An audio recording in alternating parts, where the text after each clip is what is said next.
In a lot of my videos, particularly those where I discuss heart disease, I hear a lot of people in the comment section using weak anecdotal claims to continue to justify eating animal products, which are the main cause of heart disease among other chronic diseases.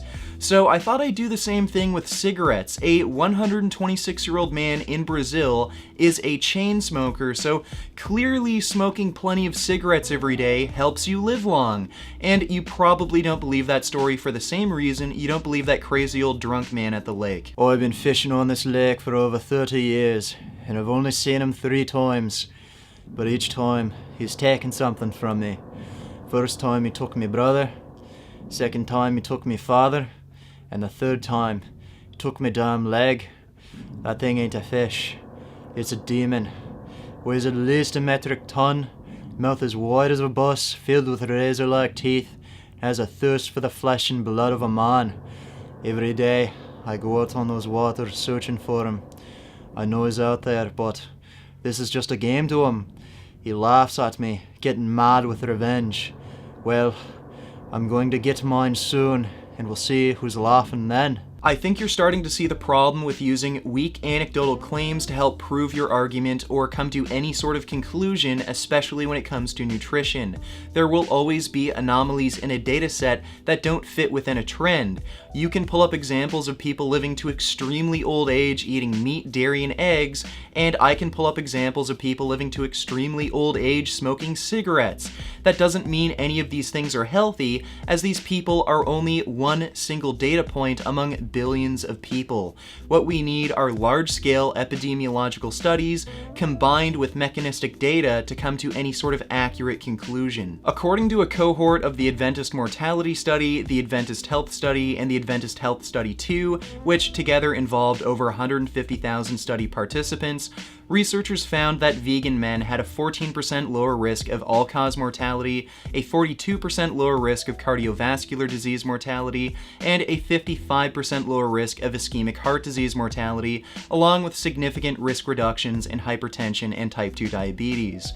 So, use some critical thinking skills. What carries a greater weight of evidence? A cohort study involving over 150,000 people, or your single weak personal anecdote where you assume animal products do not cause chronic disease because you have an old grandma? Oh, you don't believe me, do you, boyo? Well, I'll be honest. I was a bit drunk that day the fish attacked me, and I had a really bad eye infection, and I'm blind in my other eye, and I also suffer from schizophrenia and paranoid delusions, and I forgot to take my medications. But that thing is out there. We also have mechanistic data explaining why we see these findings in large population studies. The healthy, physiologically normal range for LDL cholesterol is between 50 to 70 milligrams per deciliter, where atherosclerosis cannot occur, but we see the progression of atherosclerosis when one's cholesterol levels are above 75 milligrams per deciliter, and we have hundreds of metabolic ward experiments proving that saturated fat and cholesterol raise serum cholesterol levels, and this paints a very clear picture why meat, dairy, and eggs, which is all high in saturated fat and cholesterol, raise risk of heart disease along with death from all causes. So why do we see these outliers in our population where despite poor diet and lifestyle, they live to old age? Well, that's because of confounding factors. They might have other diet and lifestyle habits that counteract some of their bad habits, like high consumption of fruits and vegetables, exercise, and in the case of these people living over 100 years old, genetics play a huge factor.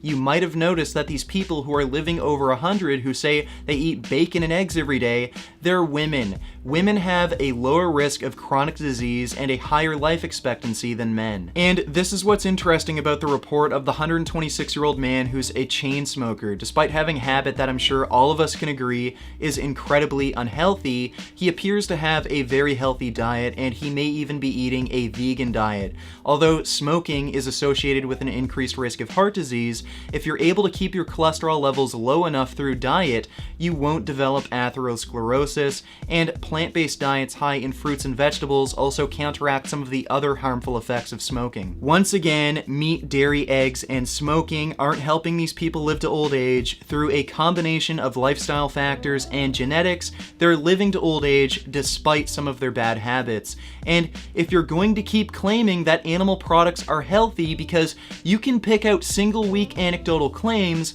then clearly you're not actually interested in eating healthy, and you're just trying to find any excuse you possibly can to justify your bad habits. And as I've said before, the good thing about science is you don't have to believe in it for it to be true. Did I tell you about the time I fought Bigfoot?